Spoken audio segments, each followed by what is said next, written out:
Hello and welcome to Footnote. This is the free podcast on episode 2. I'm naming this one Japan. What I want to do is talk about some of the different headlines that have been trending regarding Japan. The first, of course, is that Shinzo Abe was assassinated. This happened quite a few weeks ago. But it seems to have set the precedent or set the further conversation around Japan and some of the things that have been taking place. So he was assassinated on July 8th, 2022. And since then, there has been a stream of interesting updates and changes and financial experiments gone awry in Japan. So the first thing that I want to do is talk about the reorganization of Japan's cabinet. I'm looking at the Japan Times headline right now, and it says at least 20 deputies of a Japan cabinet ministers were found to have ties to the Unification Church. And one thing that I'm reading regarding this is that the Unification Church were being very forceful in um, in obtaining money illegally through the use of threats, including citing something called ancestral karma, and that would be the equivalent of what do they call it in the United States, where it's reparations, I think is what it's called, where in the United States we are saying, for instance, the Brookings Institute is quoted as saying, we need reparations for Black Americans. So what the Unification Church has done is sort of acted in these mob-like tactics to force people to hand over money and say that it's all in the name of ancestral karma. And there are other things too that are, there's been some fraud where people are falling victim to spiritual sales. And so what is happening is that the current Prime Minister Fumio Kishida called for a self-check and a review to take a look into the cabinet because these cabinet ministers were found to have deep ties to the Unification Church, and this was causing a lot of controversy in the government. While you have this controversy going on and this rearranging of cabinet members, and again, this is the third Japanese prime minister since Shinzo Abe. Let's begin with him, and then came his predecessor, and he was ousted last year in the fall of 2021, and Kishida took his place. And the reason that the one who preceded Shinzo Abe was ousted was because he was the claim is that he wasn't responding well enough to the COVID emergency. So they replaced him with Prime Minister Fumio Kishida, who then is embroiled in this controversial cabinet, who have ties to the Unification Church, which is proven to be it sounds like more like a mob than any kind of religious organization or even any kind of like government affiliation. So while you have this going on, you've also got the colossal failure of SoftBank's what was it called? I think it was called like Vision Forward, Vision SoftBank. It's sort of like they're a multinational venture capital type of corporation, and so they had something called Vision Fund, which was basically like this it was kind of like free money. It was, the way that some in the financial sector and some in the sector and those people who manage large portfolios describe it as the cash cow for anybody's, dream. So the SoftBank Vision Fund folded, or they didn't quite fold, but they certainly lost a colossal amount of money. The Wall Street Journal covered this. Reuters has covered it multiple times. CNBC has covered this. So you have this colossal mistake made by the CEO of SoftBank. His name is Masa. He was referred to as Masa in the financial sector, but his name is Masayoshi Son. And, he came out and said, look, I made a mistake. There was a huge crash, one of the worst in history. So you've got this financial implosion happening, this investor class implosion happening, and you have this sort of, mob-like behavior happening in the cabinet, or at least cabinet members are tied to those people who have, this, engage in these mob-like tactics. So there's a lot going on in Japan that feels very vulnerable. It seems as though Japan is in a very vulnerable place right now, especially after the assassination of Shinzo Abe. So that leads me to think that there might be some kind of financial restructuring of the way the country operates. Maybe Japan will be looking more into the behavioral modification investments that China seems to be benefiting from, and the United States as well. One thing that I wanted to bring up in this podcast today is I wanted to tell you about a company called WeWork. So SoftBank's Vision Fund funded WeWork, I want to say to the tune of maybe like between $4 and $9 million. So let's see what happened. In October of 2021, Bloomberg Technology writes, WeWork is finally going public. Will SoftBank ever make its $17 billion back? The Japanese conglomerate is in a deep hole that will be tough to climb out of. So they're using sort of WeWork as an example of the failure of SoftBank's Vision Fund, and this, massive experiment in VC type of investment, I guess.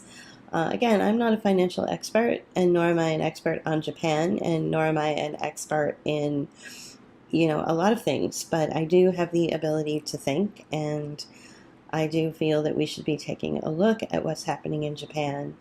We should be at least giving it a nod and paying some kind of attention to it.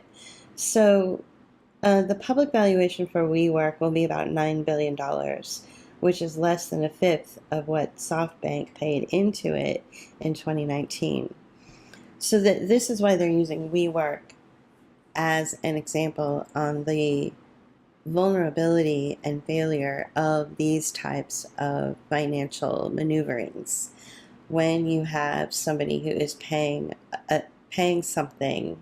money into a thing that isn't worth the thing, then we have a problem, and so this is where you get terms that tend to be popularized throughout the social media users tend to keep a critical eye on these kind of things and call them investments, fraudulent investments in unicorn companies. So WeWork took their, I guess it was a grand total of $17 billion from SoftBank. they they ended up not, doing as well as they thought that they would. SoftBank, it has a tendency to, and from what I understand, what they have a tendency to do is hyper um, hyper inflate the market. So they'll say that, say, a, a building that is like a halfway house. So even though it's really only worth like maybe $2 million, they'll put, you know, a $15 million value on it. So they tend to hyper inflate the value of things. And so this is a problem that we have with this country in general. And of course, Japan like knocked it out of the park, or at least SoftBank is knocking this kind of attitude about putting a value on a thing when it should never have that level of value. They're really knocking it out of the park. And so they overextended themselves, SoftBank did, and they overextended themselves to WeWork. So ultimately, what WeWork had to do was rebrand. And so they rebranded into something called Flow. Um, Now, Adam Newman is the founder of WeWork and is also the founder of Flow. And he received a different kind of backing. Instead of going back to SoftWork, which of course, or SoftBank, excuse me, which of course, they don't want anything to do with him, because this is one of the things that I would say that had they not, I'm interrupting myself, so I apologize, but I would say that had they not invested so much in WeWork and inflated the value of WeWork, that they may have been able to rally in the market, and maybe there wouldn't be such a colossal failure today or this week. It's hard to tell. Probably not, but who knows? So Adam Newman quickly rebranded and started an organization called Flow and received $350 million from Andreessen Horowitz. Andreessen Horowitz is a more conservative venture capital company. They will go for a safe bet, unlike SoftBank, which was basically throwing money at anything, it seemed, which is why they failed. I want to talk about Masa in a minute, but I want to continue with WeWork, now rebranded as Flow, with the funding from Andreessen Horowitz, which is a venture capital company out of Silicon Valley, of course. So, and I'm getting to the point of all of this. This is where you get your "you will own nothing and be happy" statement. This is where it comes to fruition. This is where it actually comes to life. We actually see, this empty statement that has been a fear-mongering statement throughout the social media users for the last near 3 years. We finally get to see it possibly come to fruition through this concept or organization called Flow. So what is Flow? So Flow is considered a real estate venture. So right there, it should give you pause for thought. It should send off alarm bells. And, the investor, Andreessen Horowitz, goes on and on about how great Flow is and how what it does is it gives an opportunity. Now, this language is so deceptive. It gives an opportunity for renters to feel like owners, or to feel like they actually own the thing that they rent. And what it really is it basically reframes what it means to be a renter. It reframes the renter class. It has a whole new modification of behavior as part of the renter class. This is totally in line with behavioral modification and all of the billions of dollars of investments that have been made. So the housing company is called Flow, and it offers community-centric services in apartment properties. So this is where you get into your sort of like, 5-minute, 10-minute, 15-minute city concept. So the details on Flow right now are scant indeed, but ultimately it's going to be a little self-autonomous, self-serving community, and it sounds good, right? But it's going to be based on behavior. Adam Newman is no stranger to controversy. If you look into WeWork, you will see a lot of controversy around it. It's basically a unicorn company that was given way too much merit. So I imagine that it's going to be the same kind of concept with Flow. It's investing in something for the sake of investing in something, if that makes sense. So residential real estate world needs to address these changing dynamics in the housing industry.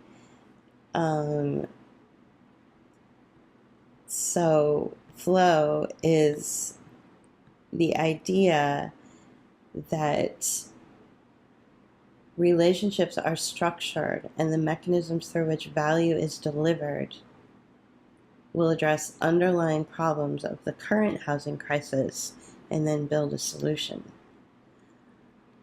So community-driven, experience-centric service with the latest technology in a way that has never been done before to create a system where the renters receive the benefits of owners. This means rethinking the entire value chain, from the way buildings are purchased and owned, to the way residents interact with their buildings, to the way value is distributed among stakeholders. It sounds like a money-making scam. Let me give you an example of what I imagine it could be. Let's take a building in a Tony neighborhood, in a neighborhood where everybody wants to live, say in New York or San Francisco. And let's say that an investor buys the building and rents it out. And then a job is created for a liaison to come in and tell the renters, would you like ownership of this building? You can get a loan from another investor who will then make money off of your loan. And you will be in partnership with all of your other renters who will do the same thing, and you will be part owners of the building. So it's basically, it sounds like a rebranding of like an HOA, where the corporation that owns the building still has all the power, and they're banking on the renters sort of falling for the scam to buy the building through taking of loans. You add all of this to the mixture of technology and behavioral driven and community driven servicing, and you've got a recipe for disaster is what you have. You have a recipe for social marginalization, lots of rules that would need to be followed, rights taken away from the people who live there. I don't see any good outcome from this, but this is ultimately, the marketing campaign come to life of You Will Own Nothing and Be Happy. Um, Shifting gears a little bit, I'd like to go back to Masa. So Masa, Masayoshi Son, invested only $20 million into a company owned by a man by the name of Jack Ma. And I'm sure you're all familiar with Jack Ma. He owned or owns Alibaba. And he saw a huge return on his investment. It was something like, he invested $20 million and it turned into $34 billion. So that's a great turnaround. Those are the kind of investments that venture capitalists want to see when they put money into a thing. He compared himself to, just very quickly, let me look up the person. I want to make sure I get the name right.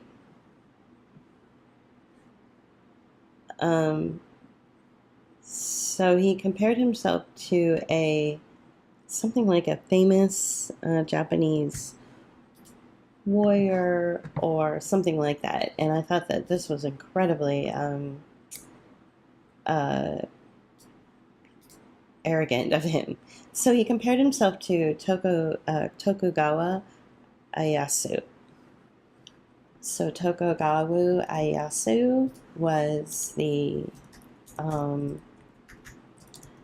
I just want to make sure I get it right. I don't want to get it wrong. He was the founder and first shogun of the Tokugawa shogunate of Japan, which ruled Japan from 1603 until the Meiji Restoration in 1868. So a couple hundred years, this shogun in this Tokugawa shogunate of Japan ruled Japan. So that's pretty impressive.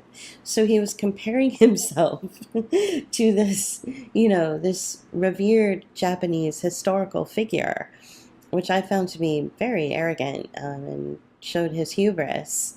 I guess that would be the equivalent of, say, like, the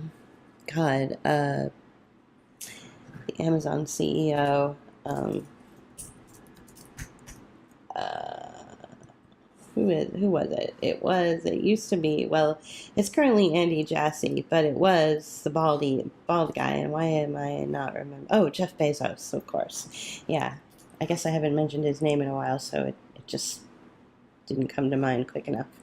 It'd be like if Jeff Bezos compared himself to, say, like a famous general, like General Patton or something,